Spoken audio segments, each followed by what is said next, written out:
их вина. Ага. Потому что они обстреливали и продолжают, к сожалению, обстреливать жилые кварталы приграничных территорий. Они, блядь, равняют нахуй Ну, там же всю Украину, оказывается... Все же очевидно, стреляют прямо по центру города, по жилым кварталам. И я говорил весь мир публично, пиздит, что да? если это будет продолжаться, мы вынуждены будем Блядь, создать зоны сука, безопасности, санитарную зону. Санитарные зоны, блядь. Синя нахуй нужно, блядь, нахуй. Вот мы это Гробную зону уже создать, блядь. Что касается Чтобы захоронить, блядь, планов тебя. на сегодняшний день. Това.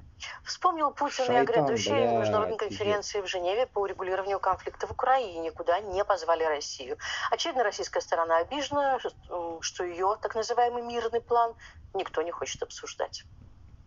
Хотели, значит, получить преимущество на поле боя, добиться стратегического положения. Не получилось. Ну, нате вам вот теперь вот наши условия.